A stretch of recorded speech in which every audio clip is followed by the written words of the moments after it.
pessoal, tudo bom com vocês? Eu pretendo postar vídeos todas as quartas, então se você gosta desse tipo de vídeo, se você gosta desse assunto, já deixa um like, compartilha com seus amigos e acompanha o canal.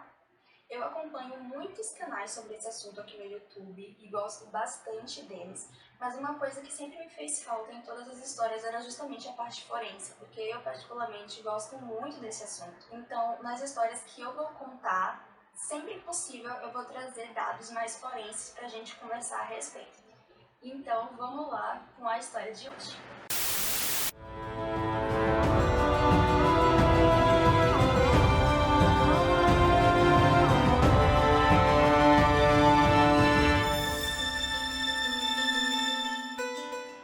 Hoje nós vamos falar sobre a Lori Ruff. A Lori nasceu em 16 de outubro de 1968, na Filadélfia. Ela se formou em Administração de Negócios da University of Texas em 1997 e era considerada uma pessoa muito discreta, bastante religiosa, e as duas coisas que mais chamavam a atenção das pessoas quando a conheciam eram a sua altura, de quase 1,80 m, e as suas mãos, que eram consideradas muito longas. Inclusive, a Lori falava que tinha sido modelo de mãos e por isso cuidava muito bem delas. Em 2003, a Lori conheceu um homem chamado John Blakely Ruff, mais conhecido como Blake. Os dois frequentavam a mesma igreja e se conheceram numa aula de estudos bíblicos. O Blake era filho de uma família muito conhecida e tradicional no oeste do Texas, em uma cidade chamada Lowville, e era formado em economia pela mesma universidade que a Lori se formou. Ele era formado também em gerenciamento e telecomunicações e trabalhou por anos em uma empresa que fornecia serviços de internet, telefone e TV. O Blake era descrito pela família e pelos amigos como uma pessoa muito agradável e muito honesta, mas certas vezes tão honesta que eles viam isso como um defeito. Já a Lori era descrita como uma pessoa muito discreta, principalmente com tudo que fosse relativo ao seu passado. Ela sempre evitava responder qualquer pergunta que fosse relacionada ao seu passado e o máximo que já havia dito era que tinha tido uma infância muito triste, que seus pais haviam falecido e que ela não possuía irmãos ou primos ou até mesmo tios, o que todo mundo achava muito estranho. O Blake contou uma vez que perguntou a Lori se ela tinha algum álbum de fotografias antigas, porque ele tinha muita curiosidade de ver, mas ela disse que tinha se desfeito de todas as fotos porque a infância tinha sido tão triste que ela não queria olhar e se lembrar de nada. Menos de um ano depois que eles se conheceram, eles acabaram decidindo se casar e foi aí que todos os problemas com a família do Blake começaram, porque a mãe dele decidiu que queria que o casamento fosse público para todos os habitantes da cidade, já que a família era muito conhecida. Entretanto, a Lori não gostou da ideia e foi completamente contra. Por causa disso, os dois acabaram fugindo e eles se casaram numa igrejinha ao redor de Dallas, onde a única pessoa presente além deles foi o próprio padre. Depois do casamento, eles acabaram se mudando para uma cidadezinha chamada Leonard, com cerca de 1.900 habitantes, e ficava aproximadamente 200 quilômetros de distância de Longville, a cidade dos pais do Blake.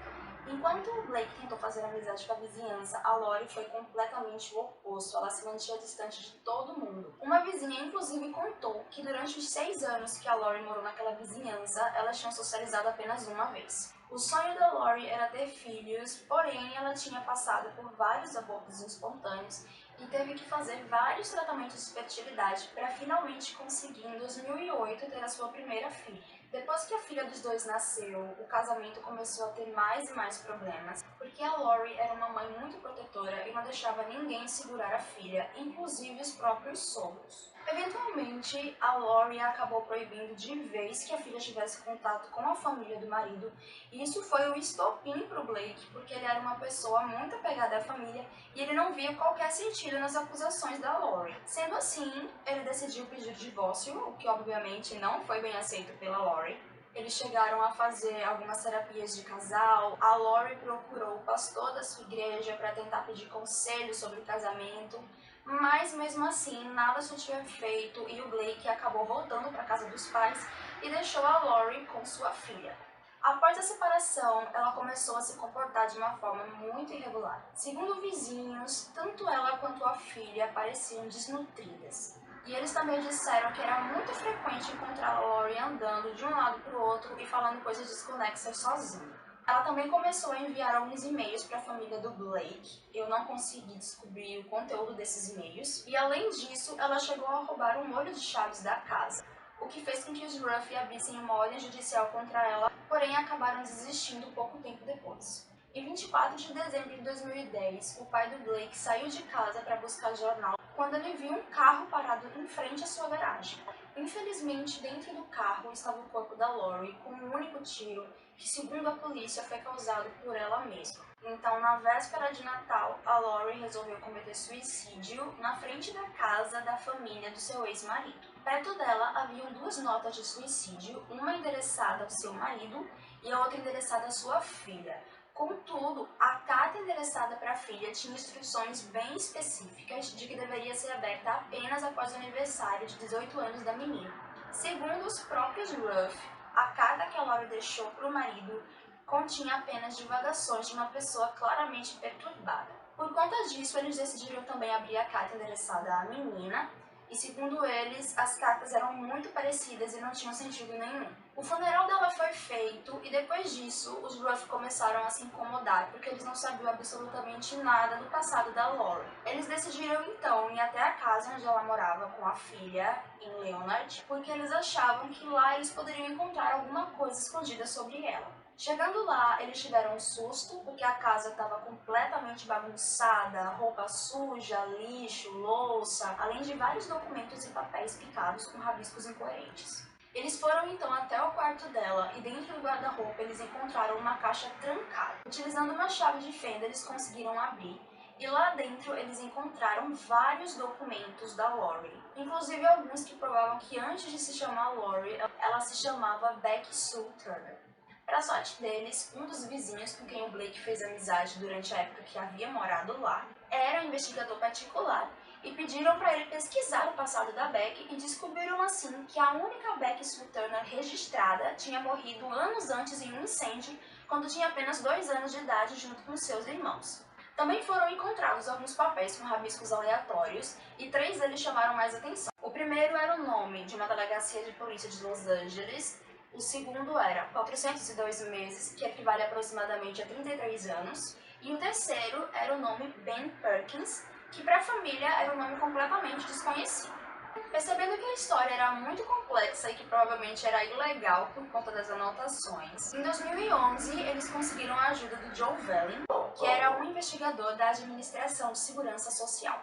Ele concordou em ajudar a família porque ele realmente acreditava que ia conseguir resolver esse caso muito rápido, porque ele já tinha muita experiência com casos similares. A primeira coisa que ele fez foi procurar se realmente existia um Ben Perkins, e ele descobriu que sim, era um advogado de Los Angeles. O Joe foi atrás dele, falou tanto da Lori quanto da Becky, mas o Ben disse que não havia tido contato com nenhuma das duas, nunca tinha ouvido falar em nenhuma das duas. Depois de seguir muitas pistas por muito tempo, ele acabou percebendo que a história não era tão fácil assim e que provavelmente a Lori tinha contratado alguém para apagar completamente o seu passado, porque ele não conseguiu encontrar nem mesmo uma impressão digital antes da Lori mudar de nome. Ele chegou também a procurar a família da Becky, a menina que morreu no incêndio, para mostrar a foto da Lori e talvez entender por que foi que ela escolheu a menina, mas eles simplesmente não a conheciam, nunca tinham visto a Lori na vida, e o Joey não conseguiu chegar a nenhuma conclusão.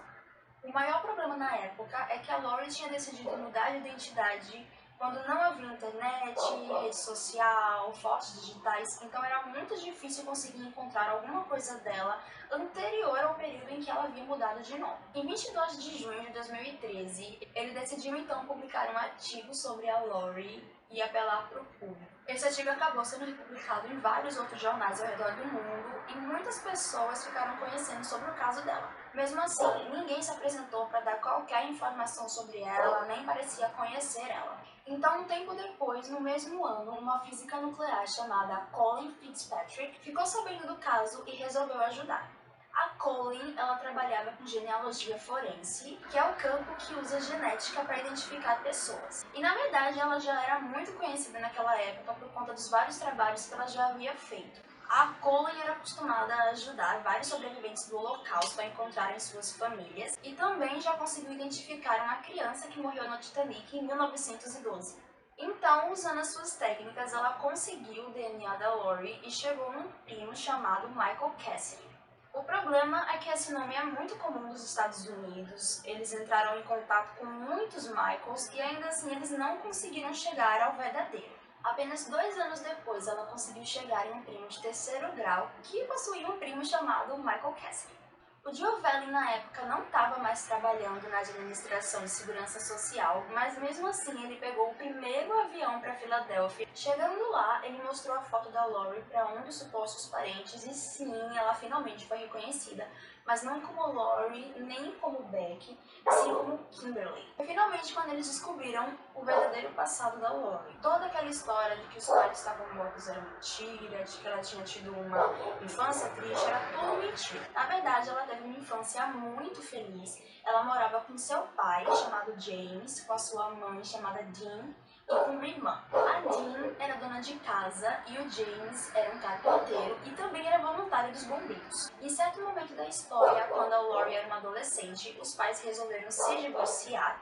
Então a Dean conheceu um homem chamado Robert Becker, acabou casando com ele e levou as duas filhas para morarem com os dois. Contudo, a Lori, na época ainda Kimberly, não aceitou o divórcio dos pais, não aceitou ter se mudado de casa, muito menos se mudado de colégio. E em 1986, quando ela fez 18 anos, ela simplesmente decidiu avisar a mãe que estava indo embora de casa e que ninguém a procurasse porque nunca mais iam ouvir falar dela. E dito e feito, a família da Kimberly procurou por ela por mais de 30 anos e infelizmente, quando descobriram, ela já havia cometido suicídio. Existe um buraco negro de 2 anos nessa história, porque a Kimberly só acabou virando Lori 2 anos depois que ela fugiu de casa.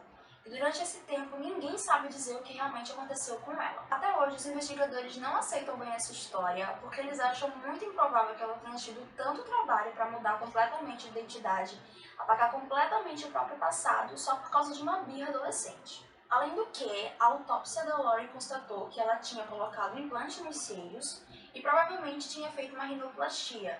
Então, os investigadores acham que, além de ter tentado mudar de identidade, ela também tentou um pouco mudar a própria aparência. Hoje em dia, os Ruff e a família da Lori mantêm contato por conta da filha dela e, infelizmente, eles perderam um membro da família, mas acabaram ganhando outro. Na época, a história ficou muito conhecida, mas é impressionante como muitos detalhes ainda são desconhecidos. Uma pessoa que se disse amiga da Lori, em outras pesquisas eles diziam que era um ex-namorado, mas enfim, afirmou que ela foi dançarina de boate durante umas épocas, mas essa informação nunca pôde ser realmente validada. Um outro detalhe que eu acho muito estranho é que os investigadores sempre tiveram muita curiosidade de saber por que a Lori escolheu a Beck, como se realmente houvesse um motivo para isso. Mas aparentemente eles não negaram o fato de que o pai da Lori era um voluntário dos bombeiros e a Beck acabou morrendo em um incêndio.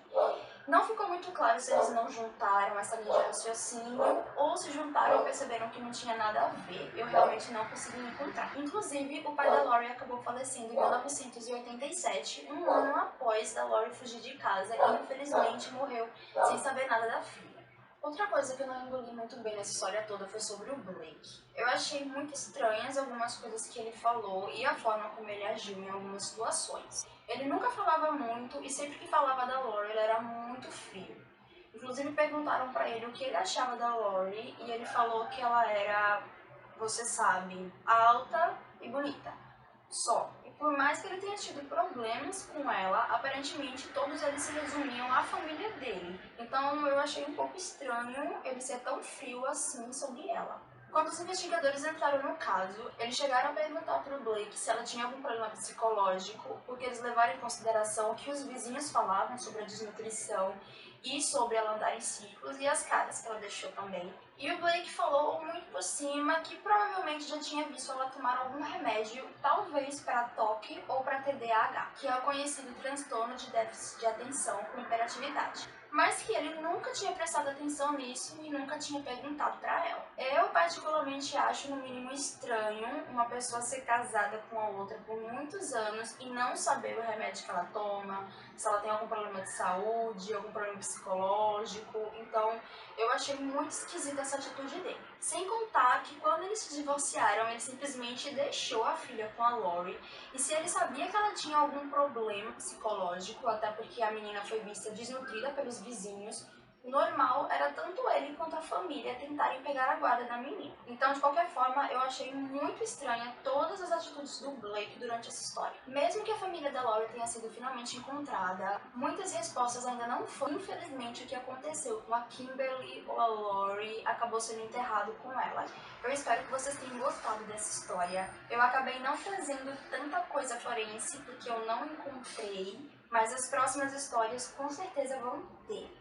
Provavelmente quarta-feira eu posto outro vídeo, eu pretendo postar todas as quartas, não sei se eu vou conseguir, mas se vocês me incentivarem curtindo e compartilhando essas histórias com seus amigos, provavelmente eu vou conseguir postar bem direitinho toda semana. Então é isso, até a próxima semana, tchau, tchau!